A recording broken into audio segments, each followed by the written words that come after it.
Bismillahirrahmanirrahim. Assalamualaikum warahmatullahi wabarakatuh. Alhamdulillahil wahidil qaharil azizil ghaffaril mukawwirul laili 'alan nahar tadhkiratan li ulil qulubi wal absar tabsiratan li zawil albabi wal i'tibar.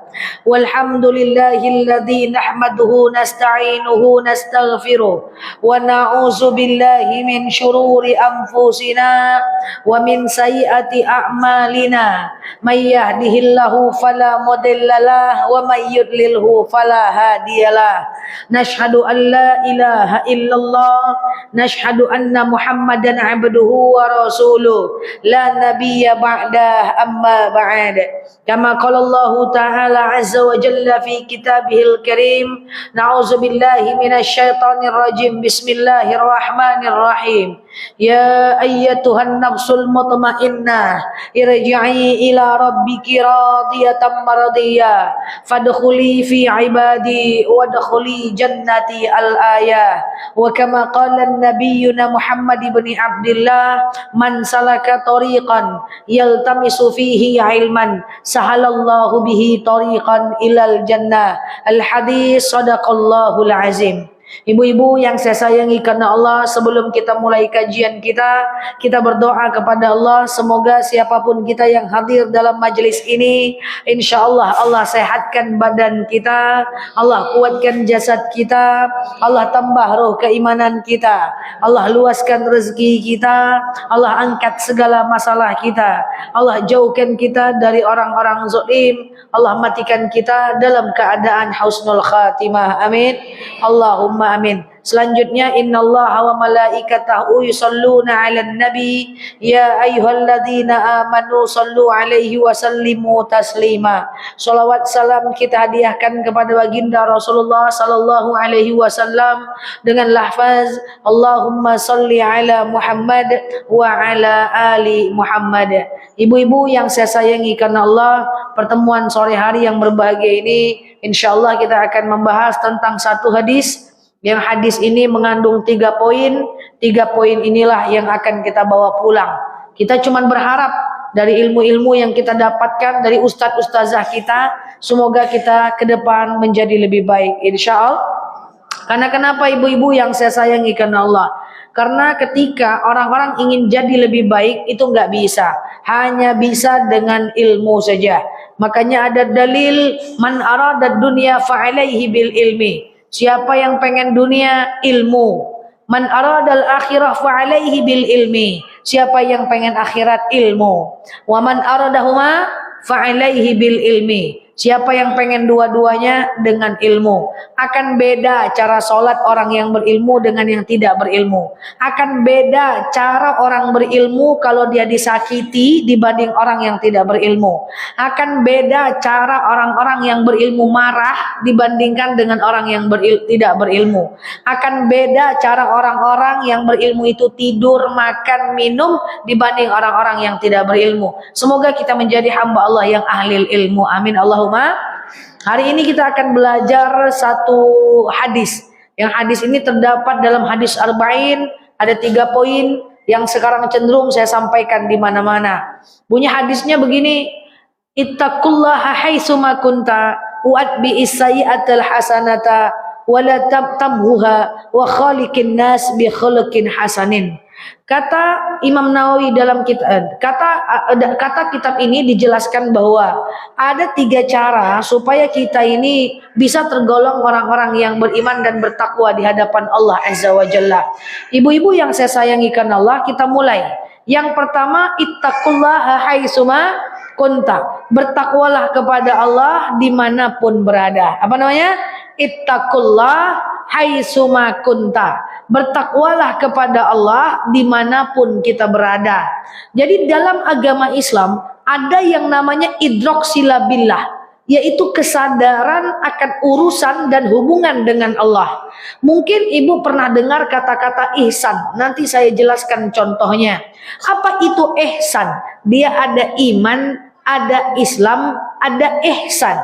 Apa itu ihsan? Ihsan itu adalah al-ihsan anta'budallah ka'annaka tarahu fa illam takun tarahu fa innahu yarak. Bahwa ketika kita berihsan adalah kita beribadah, kita berbuat seakan-akan kita melihat Allah. Tapi karena kita tidak melihat Allah, maka kita yakin Allah melihat kita. Nah, itu ihsan. Oke? Nah, orang-orang yang yakin dilihat oleh Allah Subhanahu wa taala, maka dia akan bertakwa dimanapun dia berada. Orang bertakwa dalam keadaan ramai banyak.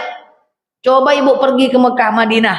Tak sholat dia di sini, di Indonesia, nyampe di Mekah sholat dia, betul? Tak sholat dia di sini, menengok Ka'bah menangis juga dia, betul? Tak sholat dia subuh zuhur, sholat Jumat pergi juga dia, betul? Dia bertakwa dalam keramaian.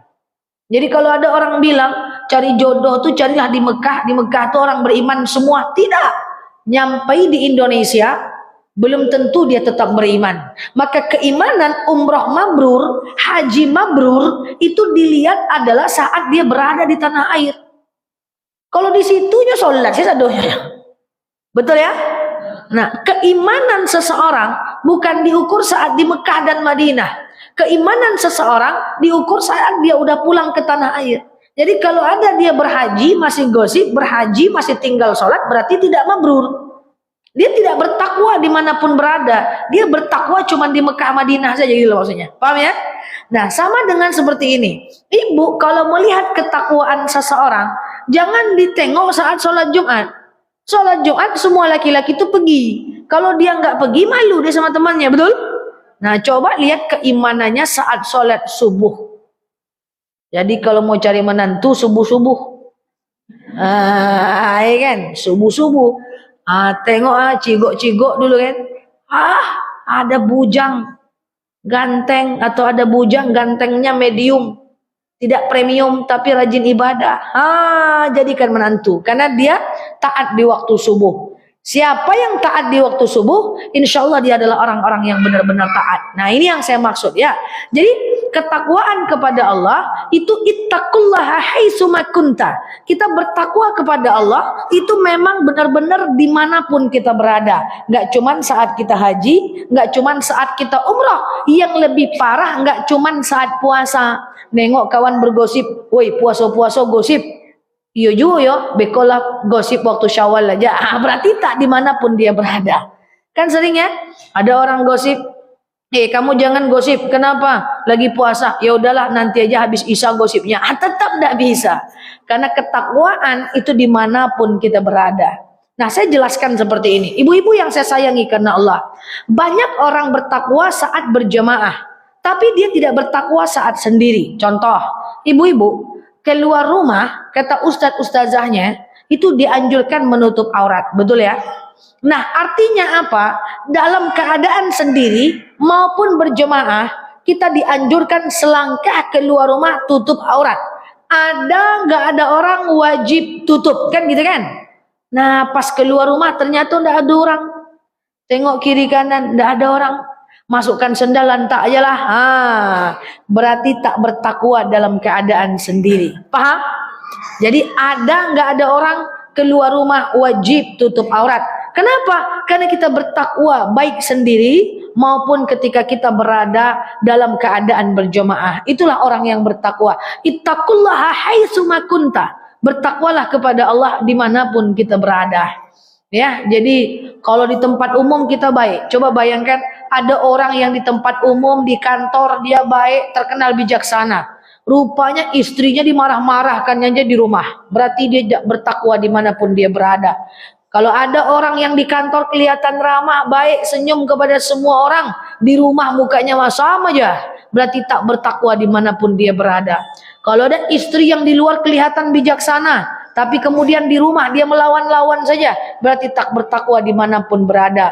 Dan berapa banyak anak muda yang dengan temannya dia baik, dia friendly, dia bestie, dia dengan temannya dia ramah. Apa kabar bro? Sehat ya? I miss you. Pokoknya ada apa-apa bilang aja ya sama aku ya. Pokoknya aku ready buat kamu. Itu sama teman. Di rumah orang tuanya dimarah-marahkannya aja. Coba kau sama orang tua ngomongnya kayak gitu, itu baru namanya Cocok ya, Ma. Pokoknya mama baik-baik ya. Kalau ada apa-apa bilang sama saya. Itu baru mantap. Kan enggak sama kawannya, kalau ada apa-apa kasih tahu aku ya. Aku akan ada buatmu. Pokoknya kasih tahu, jangan sungkan. Coba itu diomongkan ke orang tua. Itu baru lebih mantap. Nah, jadi ittaqullaha haitsuma kunta, bertakwalah kepada Allah dimanapun berada. Inilah yang dimaksud dengan dalil itu.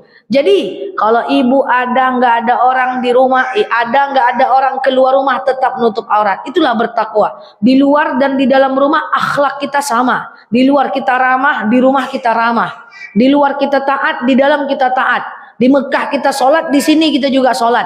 Ramadan kita puasa, maka di luar Ramadan kita juga puasa sunnah. Nah, inilah ketakwaan dimanapun berada. Jadi dia sifatnya tidak temporal, tidak sementara saja. Sholat Jumat datang, sholat subuh enggak. Nah, itu contoh-contohnya. Ya kan? Datang dia ke masjid, ada acara muhasabah di masjid. Nangis-nangis dia di masjid. Nyampe rumah dilawan-lawannya emaknya. Ini jangan sampai. Ittaqullaha haitsuma kunta. Bertakwalah kepada Allah dimanapun kita berada, baik saat sendiri maupun saat berjamaah. Paham nomor satu? Jadi nanti keluar rumah tutup ada atau enggak ada orang tetap tuh lambat ngomong tutupnya. Hati-hati Bu. Kita Bu nutup aurat keluar rumah itu bukan cuman kita takut dosa Bu. Bukan Bu. Kita keluar rumah tutup aurat itu Bu, takut kita itu jadwal mati kita Bu. Kita keluar rumah buka aurat pakai baju KTB, lewat tronton, cus mati Bu dalam keadaan buka aurat. Kita itu yang nggak pengen, betul ya? Nah, sama dengan saya bilang begini, saya sering bilang ke berjamaah sebelum saya masuk ke kajian berikutnya, ke poin nomor 2. Meninggal itu dari Allah. Saya ulang ya, meninggal jadwalnya dari Allah, betul? Misalnya besok jam 2 kita dijadwalkan meninggal. Meninggalnya itu tanggalnya, jamnya, detiknya itu dari Allah. Ada dalilnya. Idza jaa ajaluhum la yastakhiruna sa'atan wa la yastaqdimun. Jika datang ajal tidak akan dimundurkan walaupun sa'atan, walaupun cuma 1 jam. Besok jam 2 adalah jadwal kita meninggal. Ini pura-puranya nih. Meninggalnya dari Allah Bu. Tapi kayak gimana meninggalnya kita yang usahakan. Kita pengen mati kayak gimana, kita yang usahakan. Kalau besok jam 2 kita lagi tidur-tiduran, maka matinya saat tidur, kan gitu kan. Kalau besok jam 2 kita lagi karaokean, maka meninggalnya saat lagi karaoke. Kalau besok jam 2 lagi joget-joget, meninggalnya joget-joget, betul ya. Kalau besok jam 2 lagi ngambil jemuran pakai baju KTB, meninggalnya KTB, paham? Dia lambat betul mengangguknya. Paham ya? Jadi makanya saya sering bilang kepada jamaah, belakangan saya sering bilang konsep peluang. Coba kita pahami bersama. Orang yang keluar rumah selalu naik motor tiap hari keluar rumah, itu berpeluang lebih sering kecelakaan dibanding orang yang cuma di dalam rumah. Paham ya?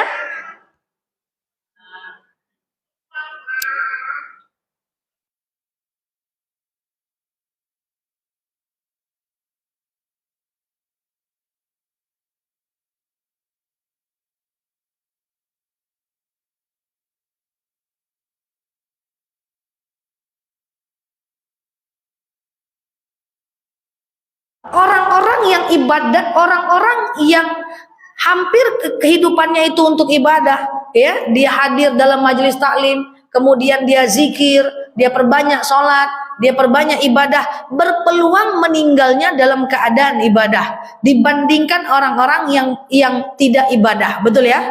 Coba lah ibu ya, pagi misalnya kerja kita ngangak-ngangak, siang lalok-lalok, sore ngalai-ngalai, malam ngangak-ngangak. Meninggalnya ngangak lah tuh. Lagi apa? Nggak ada doh, santai-santai aja nyoh. Siang lagi ngapa? Nggak ada doh, aku santai-santai aja nyoh. Sore lagi ngapain? Nggak ada doh, lagi nonton aja nyoh. Malam lagi ngapain? Nggak ada doh, biasa-biasa aja nyoh, santai-santai aja nyoh. Lagi santai lah meninggalnya. Tidak mati syahid.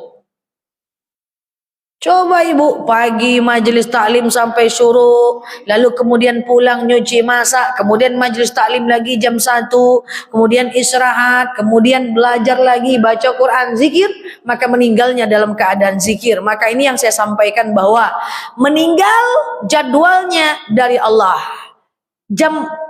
Tapi cara meninggalnya kita yang usahakan. Betul ya? Nah, maka ittaqullaha haitsuma kunta. Maka saya bilang banyak berbuat baik, berbuat baik, berbuat baik, berbuat baik. Zikir, baca Quran, zikir, baca Quran, majelis taklim, ibadah, ibadah, ibadah, ibadah, ibadah. Kenapa? Karena dengan ibadah semoga berpeluang kita meninggal dalam keadaan baik. Itu loh maksudnya. Jadi peluangnya itu lebih besar. Dan kenapa harus tetap bertakwa kepada Allah dimanapun berada? Ibadah, ibadah, ibadah, sedekah, sedekah, sedekah, keluarkan zakat, keluarkan zakat, keluarkan zakat, ibadah, ibadah, ibadah, sedekah, sedekah, sedekah, solat, solat, solat. Kenapa? Karena kita nggak tahu di antara sekian banyak ibadah kita itu yang mana yang akan diterima. Kadang-kadang hilang karena riya, betul? Kadang-kadang riya hilang karena ujub. Kadang-kadang hilang karena kita itu menyebut-nyebut kebaikan kita. So, saya berdoa semoga kita bisa menjadi hamba Allah yang ittaqullaha haitsuma kunta. Bertakwa kepada Allah dimanapun kita berada. Ingat, malaikat tak tidur. Selalu dicatat amal baik, amal buruk kita. Nggak bisa disuruh kompak ini. Karena punya malaikat tak pakai orang dalam. Tunggulah dulu malaikat. Jangan catat dulu amalku. Aku cuma jemur pakaian aja, nyo santailah. Nggak bisa. Dia tetap catat. Paham? Yang kedua, apa kelanjutan hadis itu?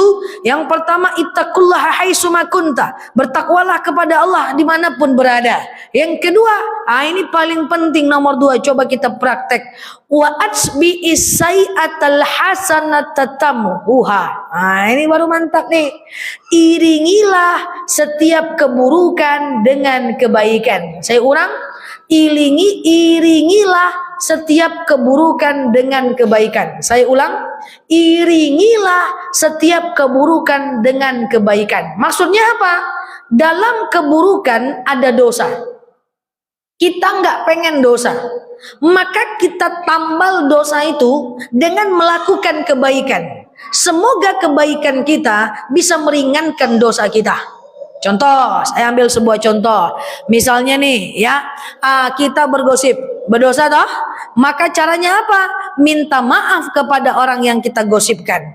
Kalau nggak ada orang yang kita gosipkan, sebutkan dan syiarkan kebaikannya. Setelah itu kasih denda diri kita. Setiap saya gosip, saya denda sholat duha jadi 8 rakaat. Gitu maksudnya, paham? Oh gitulah. Pokoknya saya pengen sholat subuh on time. Kalau sholat subuhnya telat, saya denda sedekah 20.000. Daripada piti kaluan cak sholat leh. Saya pengen sholat tahajud on time, gitu ya.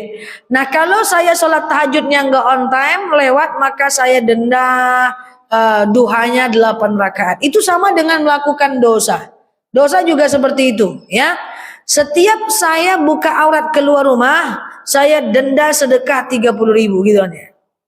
Setiap saya marah, maka saya denda sholat tahajudnya jadi 4 rakaat gitu. Setiap saya marah, saya sedekah 10.000. Oh, dari tadi pagi udah berapa habis duit kalau marah-marah terus? Kan gitu ya. Setiap kita melakukan dosa, maka ganti dengan kebaikan. Setiap saya mengeluh, maka saya akan sedekah 5.000. 5.000 aja, karena banyak nanti duit keluar. Mengeluh tiap saat soalnya. Baru bangun tidur deh, sakit-sakit badan aku. 5.000. Pergi ke pasar, mahal-mahal semuanya, 5.000. Nyampe rumah, deh capek betul, panas betul Pekanbarunya, 5.000. Nanti habis itu masak, mencuci, tengok cucian, banyak betul cucian, tak selesai hidup nih, nyuci terus, 5.000. Pas mau jemur pakaian, panas berdengkang, panas terus 5.000. Setiap ngeluh 5.000. Karena ngeluh itu nggak boleh. Ngeluh itu bentuk ketidaksyukuran kepada Allah Azza wa Jalla. Nah, jadi ibu-ibu, kita nih hidup di sisa usia kita ini pengen hidup berkah. Apa itu berkah? Tenang hati kita apapun kondisi nasib kita. Jadi izin setiap kita melakukan keburukan ganti dengan kebaikan. Ibu pengen apa sekarang? Ibu pengen rajin baca Quran tiap hari. Ibu tentukan waktunya, ciptakan waktunya. Oke, saya pokoknya ciptakan waktu pengen baca Quran setiap jam 8 pagi, pura-puranya. Sekali saya nggak baca Quran, saya sedekah 30.000. Itu baru mantap. Jadi baca Qurannya ndak bilotakana. Ya, ganti setiap keburukan dengan kebaikan. Harapannya kebaikan itu bisa menutupi keburukan kita. Kemudian ada lagi yang senada dengan ini tapi di luar konteks hadis ini. Bahwa setiap dapat nikmat, tingkatkan ibadah. Saya ulang, setiap dapat nikmat, tingkatkan ibadah. Supaya apa? Supaya kita tidak istidraj. Apa itu istidraj? Istidraj itu adalah ketika seseorang diberi nikmat, dia enggak sholat. Diberi nikmat, dia tak puasa. Kemudian dia dimapankan oleh Allah, dia tak sholat. Dimapankan oleh Allah, dia tak puasa. Efek sampingnya adalah kalau kita ada melihat orang-orang yang dia tidak taat tapi nikmatnya banyak, itu hati-hati ya, bisa jadi dia istidraj. Allah berikan nikmat kepada orang yang maksiat sampai kapan? Sampai Allah cabut nanti itu nikmat itu secara mendadak. Itulah namanya stroke mendadak, musibah datang mendadak, azab mendadak. Jadi kalau kita lihat ada orang banyak rezeki tapi enggak zakat, banyak rezeki enggak ke masjid, banyak rezeki tapi jahat sama orang, banyak rezeki tapi nikmatnya banyak, hati-hati. Itu istidraj. Tinggal nunggu waktu aja Allah akan hukum dia. Allah biarkan dia bermaksiat, Allah kasih rezeki. Allah biarkan dia bermaksiat, Allah kasih rezeki. Allah biarkan dia bermaksiat, Allah kasih rezeki. Sampai kapan? Hatta yataqatta, sampai dicabut nikmat itu secara mendadak. Supaya tidak istidraj, semakin tinggi nikmat, semakin tinggi ibadah. Semakin tinggi nikmat, semakin tinggi ibadah. Oh, suami naik gaji, tambah sedekahnya. Oh, anak lulus PNS, tambah solat duhanya. Oh, anak dapat rezeki bonus, dia kasih ke kita, tambah sedekahnya supaya tidak istidraj. Ya. Dalil yang kedua ini, wa asbi'is sayyi'atal hasanata tamhuha. Setiap kita mendapatkan kebaikan, keburukan, kita tambal dengan kebaikan. Paham? Jadi nanti siapa yang ngomongin orang denda berapa? 5.000 dikit kali kalau ngomongin orang, ya kan? Kalau ngomongin orang 100.000 lah. Kalau marah-marah berapa? Marah-marah denda 10.000. Tapi yang marah-marah denda itu, pas denda itu, jangan pulang ngomel. Denta puapo piti keluar, enggak jadi pahala nanti, ya kan? Jadi hadapi aja. Tujuannya apa? Tujuannya supaya kebaikan kita ini bisa menambal keburukan kita. Baik, itu yang kedua. Dia 3 saja. Terakhir yang ketiga. Pertama, ittaqullaha haitsu ma kunta. Bertakwalah kepada Allah dimanapun kita berada. Saat sendiri dan saat berjemaah. Yang kedua, wa atsbi'is sayyi'atal hasanata tabbuha. Ikuti, iringi setiap keburukan dengan kebaikan. Saya tidak mau mubazir lagi. Saya boleh beli barang asal saya pakai. Kalau saya beli barang tak saya pakai, saya denda sholat tahajudnya jadi 8 rakaat. Gitu dong, ya kan?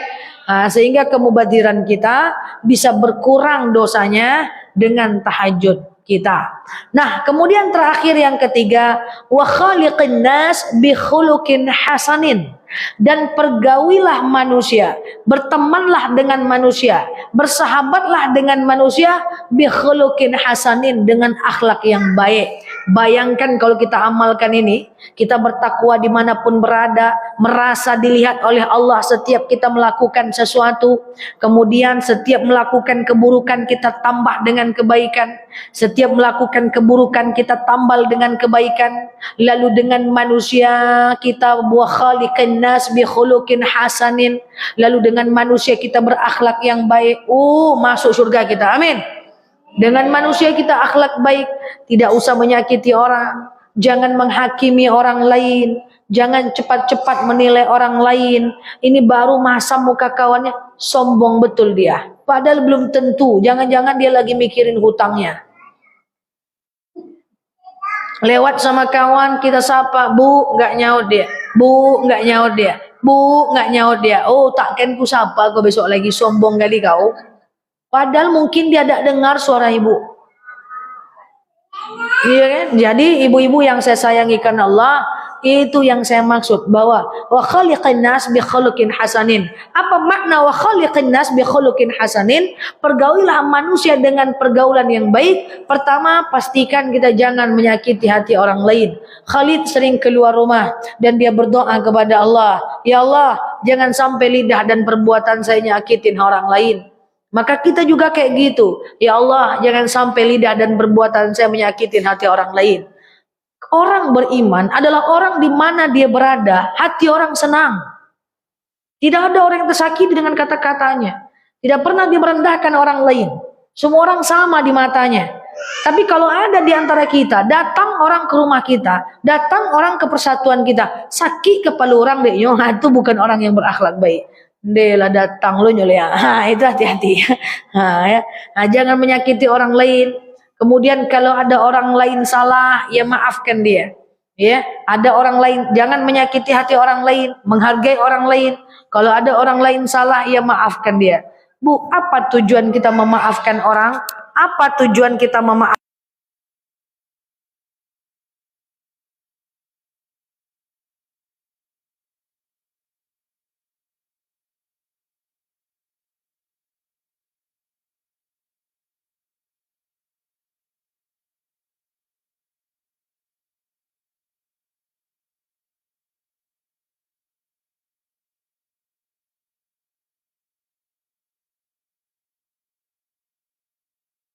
Sering bilang kepada jemaah bahwa sholat sunat taubat, istighfar, sholat sunat, ibadah-ibadah sunnah itu hanya bisa mengampunkan dosa kita dengan Allah. Tidak bisa mengampunkan dosa kita dengan manusia. Bahwa kalau kita mau mengampunkan dosa kita dengan manusia, hanya ada satu aja cara, yaitu apa? Yaitu minta maaf kepadanya. Hanya itu saja syarat. Tidak ada yang lain. Ibu habis gosipin orang terus ibu istighfar, nggak bisa, nggak bisa. Ya, kita habis fitnah orang kita istighfar, nggak bisa. Kita baru buka aib orang kita istighfar, nggak bisa. Dosa dengan manusia hanya bisa dimaafkan kalau kita minta maaf kepadanya. Wah, saya tidak mau minta maaf kepada dia ustazah. Ya udah, tetap minta maaf nanti di padang mahsyar. Bagus lagi menanggung malu minta maaf di dunia daripada menanggung ketemu dia di padang mahsyar. Karena nanti di padang mahsyar itu kita akan mencari orang-orang yang kita zalimi, orang-orang yang kita sakiti, orang-orang yang kita gosipkan, orang-orang yang kita sakiti hatinya. Itu di padang mahsyar semua orang saling cari mencari.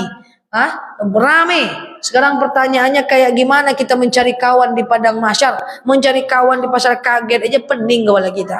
Makanya itulah saya bilang kepada jemaah saya online, offline, kurang-kurangin ngomongin orang. Nggak boleh. Urus urusan kita. Apalagi ngomentarin orang yang buruk-buruk. Kalau ngomentarin yang baik boleh. Ngomentarin yang buruk-buruk nggak boleh. Apalagi hidup orang. Karena dalam hidup orang nggak ada kolom komentar. Ya. Jadi karena kenapa semua lisan, perkataan, perbuatan akan diminta pertanggungjawaban. Saya berharap dan berdoa kita ini menjadi hamba Allah yang bisa lebih mengontrol lagi untuk bisa kita berakhlak baik dengan manusia. Kalau kita salah kita minta maaf. Kalau orang salah maafkan. Berbaik sangka dengan manusia. Insya Allah 3 ini kalau kita amalkan kita masuk surga. Amin. Nah untuk poin nomor 2, ibu harus tulis. Ya, wa atbi'i sayyi'atal hasanata tamhuha. Ganti setiap keburukan dengan kebaikan. Ibu coba aja catat kekurangan dosa-dosa kita apa. Misalnya kita suka ngeluh, gantinya apa? Catat. Saya begitu kok, ya. Misalnya ibu suka gosip, kalau saya gosip denda 10.000. Catat. cari kekurangan kita. Setiap kekurangan orang kan beda-beda, ya kan? Saya suka merajuk-rajuk sama suami. Sekali merajuk, sholat duhanya 4 rakaat. Catat. Karena kalau nggak dicatat, ini ilmu hanya jadi teori saja. Ya, kalau nggak dicatat, ini ilmu hanya jadi teori saja. Ibu suka apa? Suka malas, lalai, ngangak-ngangak, gitu kan? Setiap saya menunda mencuci piring, saya denda sedekah 2.000. Catat. Nah, catat dulu apa yang menjadi dosa kita selama ini, kemudian ganti dengan kebaikan, buat komitmen dan kerjakan. Gitu caranya. Saya pemarah, sekali marah, saya harus tahajud 8 rakaat. Gitu. Ya, tapi kan setiap kita berbeda-beda kan kekurangannya. Ada orang suka pemarah, ada orang tak pemarah tapi suka ngeluh. Ada orang suka ngeluh tapi tidak pemarah. Ada orang suka gosip tapi pendiam. Oh, itu nggak ada. Gosip tapi pendiam itu nggak ada, ya kan? Ada orang yang suka gosip tapi dia selalu bersyukur, berapapun ada rezeki dia syukuri, kan gitu kan? Ada orang yang suka ngeluh, yang selalu bersyukur, ya, berapapun rezeki yang dia dapat dia bersyukur, ya, tapi suka ngomongin orang, kan gitu kan, ya. Nah, jadi catat apa kurangnya kita, dosa yang sering kita lakukan, maka catat apa hukuman yang kita berikan kepada diri kita, supaya dia teramalkan, nggak cuman jadi teori saja. Karena al ilmu bila amalin kasyajari bila samarin, ilmu bila tak diamalkan bagikan pohon tak berbuah. Bertakwa kepada Allah dimanapun berada. Ganti kebaikan dengan keburukan dengan kebaikan, dan pergaulilah manusia dengan akhlak yang baik. Semoga ini bisa kita bungkus, bawa pulang, kita amalkan. Amin Allahumma amin. Demikian dari saya, wallahu alam bisawab. Ala hazin niyah al-Fatihah.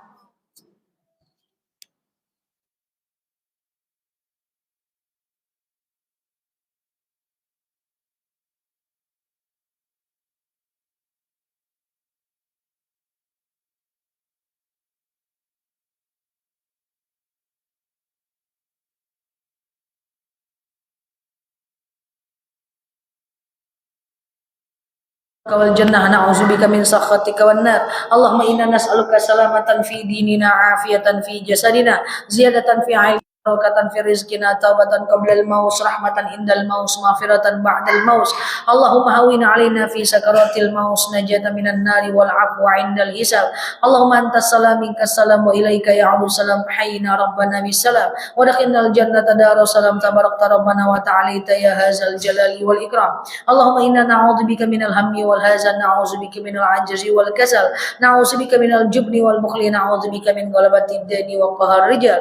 Allahumma yassir علينا أمورنا ولا تعسر علينا أمورنا يا رب العالمين.